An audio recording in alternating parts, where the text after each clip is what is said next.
A federal judge in California on Saturday found that the Trump administration has not taken sufficient measures to safeguard the health of detained migrant children during the coronavirus pandemic, calling detention facilities hotbeds of contagion.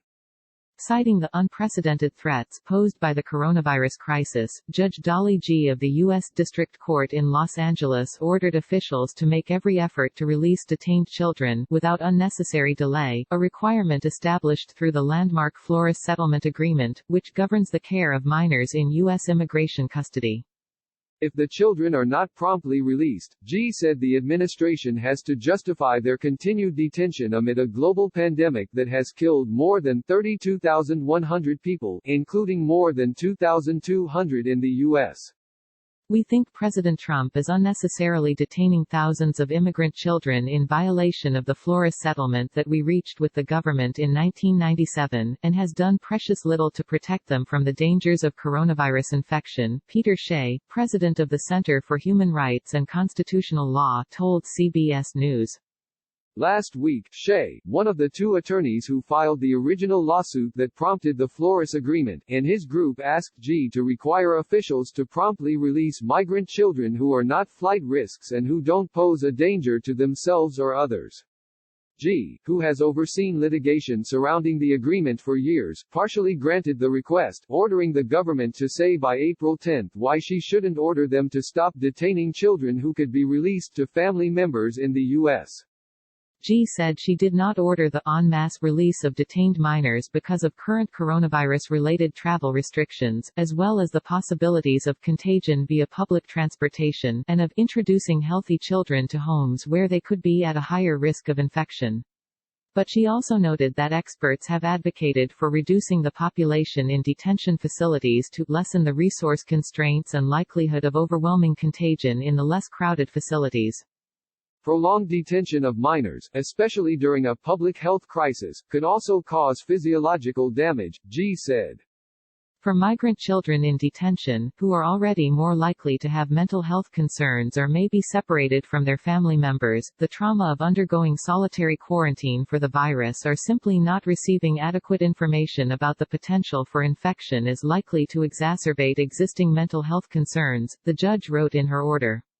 Saturday's order applies to the approximately 3,400 unaccompanied migrant children in custody of the Office of Refugee Resettlement, OR, as well to hundreds of minors detained with their families in 3 U.S. Immigration and Customs Enforcement (ICE) facilities in Texas and Pennsylvania.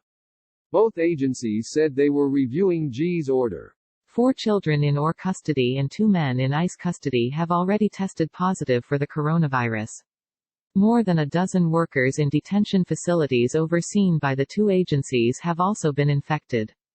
Apart from finding ICE and OR could be violating the Flores Agreement because of their failure to release minors to suitable custodians in a prompt manner, G said conditions in ICE detention centers for families with children could breach the settlement's requirement of safe and sanitary accommodations. She said ICE's guidance to curb the spread of the virus in its facilities appears deficient, because it does not address social distancing, increased personal hygiene, or increased testing and medical care. G also cited reports of families in ICE detention centers remaining in close proximity to each other. When it came to OR's response to the pandemic, G said the agency appeared to be complying with the safe and sanitary standard by providing minors in its custody safe accommodations and medical care. The refugee agency has taken a series of measures in response to the public health crisis, including requiring all children to undergo temperature checks twice a day and halting placements of minors in shelters in California, New York and Washington. Through her order, G also said the administration must allow independent monitors to inspect all detention facilities and provide the court and the advocates in the case with information about children detained in California, Illinois, Louisiana, Massachusetts, Michigan, New Jersey, New York and Washington, the states with the most confirmed coronavirus cases. Shea said Saturday's order, although limited in scope, is a victory for detained children and their advocates. We feel thankful that the federal judiciary has far greater concern for the health and safety of children than the president seems to have, he said. We think this could save children's lives and protect the safety of hundreds of staff who work at these detention facilities.